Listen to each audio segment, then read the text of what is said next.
Imagine करो, तुम 2000 feet की हाइट पर एक टावर के ऊपर फंस जाओ। ना नीचे उतरने का रास्ता, ना नेटवर्क, ना खाना, ना पानी, और एक छोटी सी गलती मतलब सीधा मौत। आज हम एक्सप्लेन करेंगे हॉलीवुड की सबसे टेरिफाइंग सर्वाइवल थ्रिलर मूवीज में से एक, जिसका नाम है फॉल। तो कहानी की शुरुआत में हम हंटर को देखते हैं, जो अपनी डरपोक मगर सबसे अच्छी दोस्त बेकी को डराने की कोशिश करती हैं। हंटर 2000 फीट की ऊंचाई पर सीढ़ी को जोर से हिलाती हैं, लेकिन उसे इस बात का अंदाजा नहीं था, सीढ़ी को जोरदार हिलाने की वजह से सीढ़ी को अपनी जगह पर टिकाए रखने वाले पींच ढीले हो गए हैं। टावर की चोटी पर पहुंचने के बाद उन्होंने इन्फ्लुएंसरों की तरह मजेदार तस्वीरें लेना शुरू कर दिया, लेकिन जैसे ही वो नीचे उतरने वाले थे, सीढ़ी अचानक नीचे खिसक गई और एक एक करके सारे पेंच निकल गए। अगले ही पल बेकी का पैर फिसल गया और वो नीचे गिर गई। किस्मत से रस्सी मजबूती से थमी रही, वो जमीन से 2000 फीट ऊपर हवा में लटकी रही और एक टूटे हुए झूले की तरह आगे पीछे झूलती रही। अगर वो नीचे गिर जाती तो उसका शरीर निश्चित रूप से खत्म हो जाता। हंटर ने रस्सी को जितनी जोर से हो सकता उतनी जोर से पकड़ रखा था और बेकी को वापस ऊपर खींचने की कोशिश कर रही थी, लेकिन अचानक उसका पैर फिसल गया। इस अचानक लगे झटके से बेकी डर के मारे चीख पड़ी। खुशकिस्मती से हंटर ने तुरंत अपना संतुलन फिर से बना लिया। दोनों ने मिलकर काम किया, एक खींचती रही तो दूसरी ऊपर चढ़ती रही। काफी मशक्कत के बाद बेकी आखिरकार सुरक्षित रूप से वापस चोटी पर पहुंच गई। इससे पहले कि वे दोनों शांत भी हो पाते, उन्हें एहसास हुआ कि कुछ और भी बुरा हो गया है। उन्होंने नीचे देखा तो वे डर के मारे कांप उठे। पूरी की पूरी सीढ़ी टूटकर नीचे जमीन पर गिर चुकी थी। अब वे 2000 फीट की ऊंचाई पर बने एक सुनसान टीवी टावर पर बिना किसी सीढ़ी के फंस चुके थे। नीचे उतरने का कोई रास्ता नहीं था।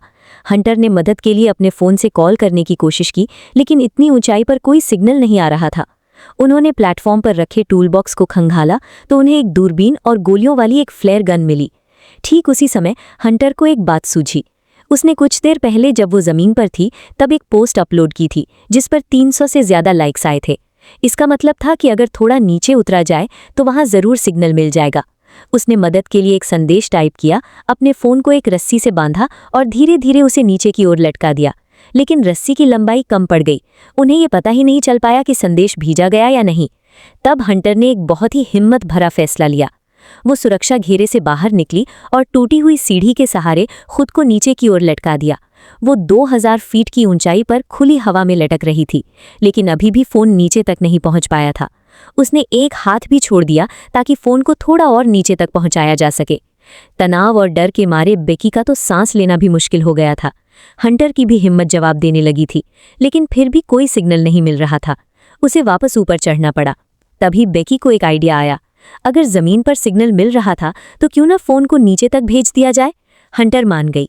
उसने फोन को अपने जूते के अंदर रखा, फिर अपनी ब्रा उतारी और उसे फोन के चारों ओर एक कुशन की तरह लपेट दिया। उन्होंने 2000 फीट की ऊंचाई से जूता नीचे फेंक दिया, इस उम्मीद में कि ब्रा उसे गिरने से बचा लेगी, लेकिन उन्हें ये जानने का कोई तरीका नहीं था कि फोन बचा है या नहीं। इसलिए वे इंतजार करती रहीं, बस इंतजार। घंटे बीत गए, फिर भी कोई बचाव नहीं आया। साफ था कि जमीन पर गिरते ही फोन चकनाचूर हो गया था। ठीक उसी पल जब वे अपनी सारी उम्मीदें खोने ही वाली थीं, हंटर को दूरबीन से टावर के नीचे कोई दिखाई दिया। दोनों लड़कियां बहुत ज्यादा उत्साहित हो गईं और जितनी जोर से चिल्ला सकती थीं उतनी जोर से मदद के लिए चिल्लाने लगीं, लेकिन वे बहुत ज्यादा ऊंचाई पर थीं। नीचे खड़े उस आदमी को कुछ भी सुनाई नहीं दिया। इससे भी बुरा ये हुआ कि वो आदमी वहां से जाने लगा। बेकी ने तुरंत अपना जूता उतारा और उसे नीचे फेंक दिया। वो जमीन पर जोर से गिरा, लेकिन उस आदमी का ध्यान उस पर नहीं गया। उसने दूसरा जूता फेंका। इस बार वो एक धातु के बीम से टकराया और जोरदार आवाज हुई। वो आदमी मुड़ा और उसने चारों ओर देखा। उसने जूता उठाया, लेकिन अजीब बात ये थी कि उसने ऊपर की ओर बिल्कुल नहीं देखा। जब उसे आसपास कोई नहीं दिखा तो उसने लापरवाही से जूता एक तरफ फेंक दिया और चला गया। लड़कियां पूरी तरह से टूट चुकी थीं। बेकी ने फ्लेयर गन पकड़ी और फायर करने के लिए तैयार हो गई, लेकिन हंटर ने उसे रोक दिया। सूरज बहुत तेज चमक रहा था। दिन के समय फ्लेयर को देख पाना मुश्किल होता। तभी हंटर को पास में ही एक आरवी दिखाई दी। उसने अंदाजा लगाया कि वो आदमी शायद कैंपिंग के लिए आया है और इतनी जल्दी वापस नहीं जाएगा। बेकी इंतजार करने के लिए राजी हो गई और आखिरकार रात हो गई। उन्होंने आसमान की ओर निशाना साधा और फ्लेयर गन चला दी। उस तेज रोशनी से पूरी रात जगमगा उठी। जैसा सोचा था, उस आदमी की नजर फ्लेयर पर पड़ गई। दूरबीन से देखने पर उन्हें पता चला कि वो ऊपर टावर की ओर देख रहा है। हंटर और बेकी खुशी से झूम उठी। उन्हें लगा कि आखिरकार अब उनकी मदद के लिए कोई आ रहा है। लेकिन इसके बाद जो हुआ उसे देखकर वे पूरी तरह से सन्न रह गईं। उन्होंने देखा कि वो आदमी एक धातु की रॉड हाथ में लिए हुए उनकी ट्रक की ओर चला आ रहा है। उसने बिना किसी हिचकिचाहट के उनकी कार का शीशा तोड़ दिया। ऊपर से लड़कियां घबराहट में अपने पैर पटकने लगी। फिर उसने दरवाजा खोला और अंदर घुस गया। इंजन चालू हो गया। वो उनकी कार चुरा रहा था। दोनों लड़कियां बस देखती ही रह गईं जब उनकी आखिरी उम्मीद भी दूर कहीं ओझल हो गई। वे 2000 फुट ऊंचे टावर की चोटी पर फंसी रह गईं और उन्हें पहले से कहीं ज्यादा बेसहारा महसूस होने लगा। अब वे बस यही दुआ कर सकती थीं कि शायद उस चोर में थोड़ी इंसानियत बाकी हो और वो किसी को मदद के लिए बुला ले। वे अगली सुबह होने तक इंतजार करती रहीं, लेकिन फिर भी कोई मदद के लिए नहीं आया। अब और इंतजार करना मुमकिन नहीं था। उन्हें एक दिन से ज्यादा समय से पानी की एक बूंद भी नसीब नहीं हुई थी। अब उन्हें खुद ही अपनी जान बचानी थी। इसलिए हंटर ने एक बहुत बड़ा जोखिम उठाने का फैसला किया। उसने सुरक्षा वाली रस्सी को मजबूती से बांधा और फिर नीचे धातु की डिश पर फंसे हुए बैकपैक को वापस लाने की तैयारी शुरू कर दी। हालांकि बेकी ने उसे ऐसा ना करने के लिए बहुत मिन्नतें की, लेकिन हंटर ने उसकी एक न सुनी। उसने रस्सी का एक सिरा एक खंबे से बांधा और फिर संतुलन बनाने के लिए स्टील के फ्रेम का सहारा लेते हुए धीरे धीरे एक एक कदम करके टावर के किनारे से नीचे उतरने लगी। अचानक उसका हाथ फिसल गया और वो हवा में झूलती रह गई। रस्सी से लटकते हुए उसने खुद पर काबू पाने की कोशिश की और फिर सावधानी से नीचे की ओर उतरने लगी। लेकिन जब वो रस्सी के आखिर तक पहुंची तो बैकपैक अभी भी बहुत ज्यादा दूर था। उसने एक तरफ झुककर एक हाथ से उसे पकड़ने की कोशिश की, लेकिन कोई फायदा नहीं हुआ। ऊपर बेकी बहुत डरी हुई थी। उसने हंटर से ऊपर वापस आने की मिन्नतें की, लेकिन हंटर के दिमाग में एक और भी ज्यादा पागलपन भरा आइडिया आया। उसने अपनी सेफ्टी रस्सी खोल दी। अब बिना किसी सुरक्षा के हवा में लटकते हुए उसने एक हाथ से रस्सी को थामे रखा और दूसरे हाथ को बैकपैक की तरफ बढ़ाया। वो हवा में आगे पीछे झूलने लगी। फिर भी वो उस तक नहीं पहुंच पाई, इसलिए उसने टावर की दीवार पर जोर से लात मारी, जिससे वो ऊपर की ओर उछल गई। फिर उसने सही समय का इंतजार किया, अपने पैरों को आगे की ओर झटका और रस्सी छोड़ दी। ये बिल थाम देने वाला पल था, लेकिन किसी तरह वो बिल्कुल सही तरीके से उस धातु की डिश पर जा गिरी। हंटर ने तुरंत बैकपैक पकड़ लिया और सबसे पहले उसने जो काम किया वो था पानी की बोतल बाहर निकालना। उसने पानी का एक बड़ा घूंट भरा, जबकि बेकी ऊपर से उसे देख रही थी और मुश्किल से अपनी लार निगल पा रही थी। अब उनके पास बैकपैक तो था, लेकिन हंटर वापस ऊपर कैसे आती? वो धीरे से खड़ी हुई, टावर पर खुद को संभालते हुए रस्सी के जितना हो सके करीब पहुंचने की कोशिश करने लगी। फिर उसने सावधानी से अपना दाहिना हाथ आगे बढ़ाया, लेकिन रस्सी उसकी पहुंच से जरा ही बाहर थी। तभी उसे एक जबरदस्त तरकीब सूझी। वो एक कदम पीछे हटी, बैकपैक से अपनी सेल्फी स्टिक निकाली और उसका इस्तेमाल करके रस्सी के फंदे को फंसाने की कोशिश की। उसने अपना हाथ आगे बढ़ाया, बैकपैक को रस्सी के फंदे पर लटकाने की कोशिश की, लेकिन बैकपैक बहुत भारी था। उसने बार बार कोशिश की, लेकिन कोई भी कोशिश काम नहीं आई। ठीक जब वो हार मानने ही वाली थी, तभी आखिरकार वो बैकपैक को रस्सी के फंदे में फंसाने में कामयाब हो गई। इससे रस्सी की लंबाई इतनी बढ़ गई कि वो उसे पकड़ सके। हंटर नीचे झुकी, अपनी नजरें बैकपैक पर जमाई और फिर छलांग लगा दी। उसने हवा में ही बैकपैक को लपक लिया। ऊपर खड़ी बेकी हैरानी और डर के मारे सनह रह गई। फिर उसने तेजी से रस्सी पकड़ी और अपनी पूरी ताकत लगाकर उसे ऊपर की ओर खींचा। इस बीच हंटर एजी से ऊपर चढ़ने लगी, हाथों के सहारे हाथ और पैरों के सहारे पैर आगे बढ़ाती हुई। जल्द ही वो टावर के सबसे ऊपरी हिस्से के ठीक नीचे पहुंच गई। अब उसे बस सीढ़ी के आखिरी हिस्से को पकड़ना था और वो सुरक्षित हो जाती। लेकिन ठीक उसी पल कुछ गड़बड़ हो गई।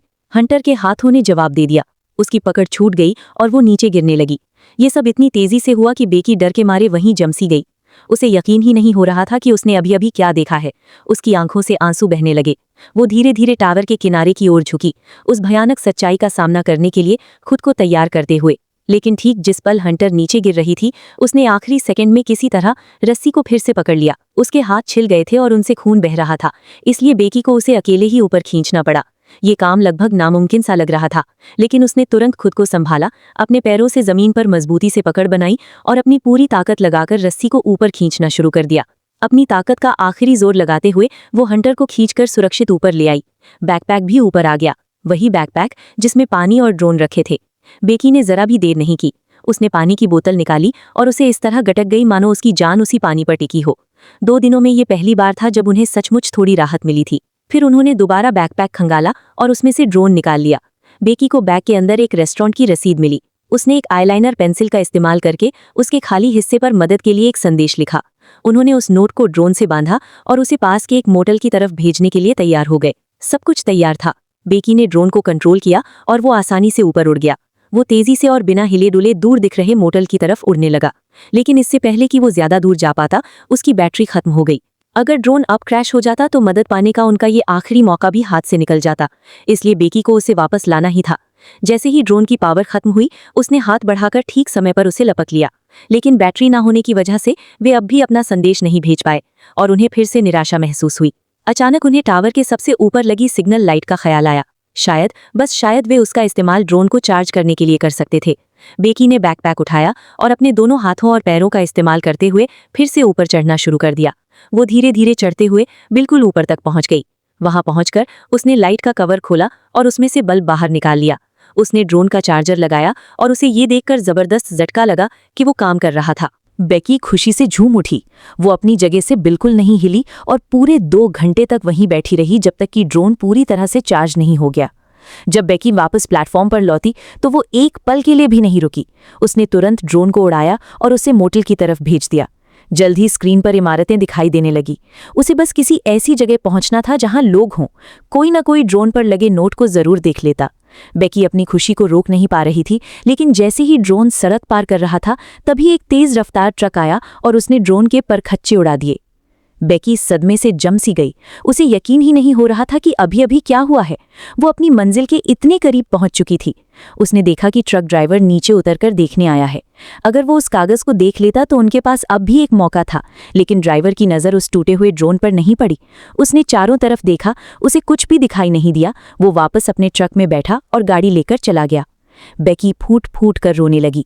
अब सब खत्म हो चुका था। उसने सारी उम्मीदें छोड़ दी थीं, लेकिन हालात अभी और भी बदतर होने वाले थे। जब उसने मुड़कर हंटर की तरफ देखा तो हंटर ने धीरे से अपना चेहरा उसकी तरफ घुमाया और तब बेकी को हंटर के शरीर पर एक खून से लथपथ सड़ता हुआ जख्म दिखाई दिया। बेकी दर्द से पूरी तरह टूट गई। अचानक उसे एक भयानक सच्चाई का एहसास हुआ। हंटर की मौत तो तभी हो गई थी जब वो नीचे डिश पर गिरी थी।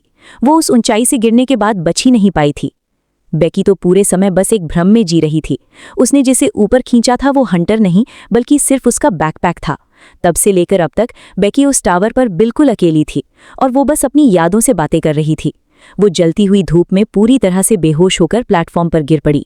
अचानक एक भूखा गिद्ध नीचे उतरा और उसने बेकी की खून से लथपथ जांघ पर अपनी चोंच मारी। लेकिन बेकी ने चुपचाप अपनी आंखें खोलीं, उस गिद्ध पर अपनी नजरें जमाईं और उसकी गर्दन कसकर पकड़ ली।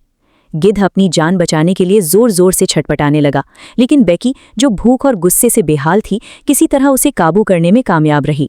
फिर उसने उसे कच्चा ही खाना शुरू कर दिया। उसे किसी बात की परवाह नहीं थी। उसके मन में बस एक ही ख्याल बचा था, चाहे कुछ भी हो जाए, जिंदा रहना है। खाने के बाद बेकी ने सुरक्षा वाली रस्सी खोल दी। वो सीढ़ी के बचे हुए हिस्से से नीचे उतरी और रस्सी को सबसे नीचे वाली डंडी से बांध दिया। फिर उसने रस्सी का बाकी हिस्सा नीचे गिरा दिया, उसे कसकर पकड़ा और तेजी से नीचे की ओर फिसलना शुरू कर दिया। इस बार कोई हिचकिचाहट नहीं थी। उसके मूव्स तेज और आत्मविश्वास से भरे थे। वो पलक झपकते ही रस्सी के आखिर तक पहुंच गई, लॉक खोला और डिश पर कूद गई। उसने हंटर की सड़ती हुई लाश को देखा और उसके अंदर भावनाओं का सैलाब उमड़ पड़ा। लेकिन उसने इसके बाद जो किया वो और भी ज्यादा अविश्वसनीय था। उसने अपने पिता को मदद के लिए एक मैसेज टाइप किया, भले ही वहां अभी भी कोई सिग्नल नहीं था। फिर उसने हंटर का जूता उतारा, उसके अंदर फोन रखा और उसे हंटर के पेट में बने जख्म के रास्ते अंदर तक धकेल दिया। सब कुछ ठीक से रखने के बाद बेकी ने लाश को जोर से धक्का दिया और उसे 2000 फीट नीचे जमीन की तरफ गिरा दिया। मांस और जूते की वजह से गिरने का झटका कम हो गया, जिससे फोन बच जाएगा और जब वो जमीन पर गिरेगा तो सिग्नल वापस आ जाएगा और मैसेज चला जाएगा। घर पर उसके पिता जेम्स को वो मैसेज मिला। उन्होंने तुरंत 911 पर कॉल किया और तेजी से टावर की तरफ भागे। आखिरकार बेकी को बचा लिया गया। जिस पल बेकी ने अपने पिता को देखा, वो सीधे दौड़कर उनकी बाहों में समा गई और फूट फूट कर रोने लगी।